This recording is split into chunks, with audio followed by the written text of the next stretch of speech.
बांग्लादेश में 2 महीने से चल रहे आरक्षण विरोधी छात्र आंदोलन के बाद प्रधानमंत्री शेख हसीना ने सोमवार को 5 अगस्त को इस्तीफा दे दिया। हिंसक माहौल के चलते शेख हसीना को देश छोड़कर भागना पड़ा।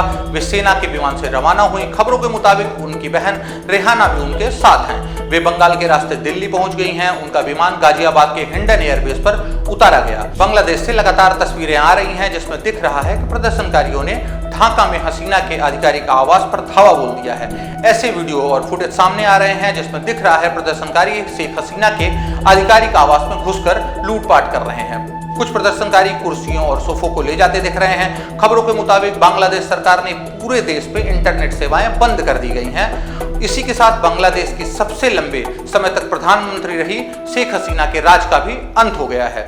बांग्लादेश में जुलाई महीने से ही छात्र आंदोलन कर रहे हैं। उनकी मांग है कि देश में ज्यादातर बड़ी सरकारी नौकरी में मौजूद आरक्षण को खत्म किया जाए।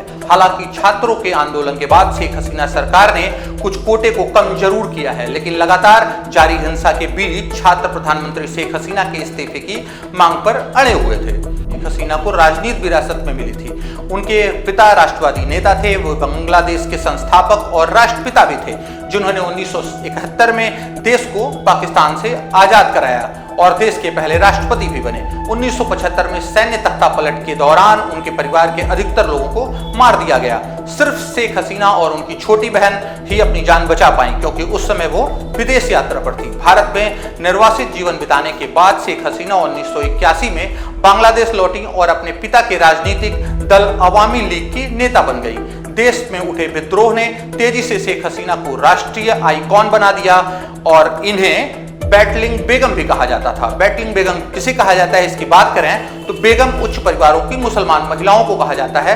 अपने देश के स्वयं के संसाधन, कर्ज और विकास के लिए मदद को लेकर शेख हसीना सरकार ने कई विशाल आधारभूत ढांचा विकास की योजनाएं शुरू की। इसमें गंगा नदी पर $2.9 अरब से बनने वाला पद्मा पुल भी शामिल है। बांग्लादेश में कानून व्यवस्था की स्थिति को देखते हुए भारत की सीमा सुरक्षा बल ने भारत बांग्लादेश सीमा पर हाई अलर्ट जारी कर दिया है। बीएसएफ डीजी भी कोलकाता पहुंच गए हैं। बीएसएफ ने भारत बांग्लादेश पर अलर्ट को और बढ़ा दिया है। भारत ने बांग्लादेश जाने वाली सभी ट्रेनों को रद्द कर दिया है। एयर इंडिया ने भी विमान सेवाएं सस्पेंड कर दी गई हैं। विदेश मंत्री एस जयशंकर ने पीएम मोदी से मुलाकात की है और उन्हें अपडेट दिया है। प्रतिपक्ष नेता राहुल गांधी ने भी विदेश मंत्री से मुलाकात की है।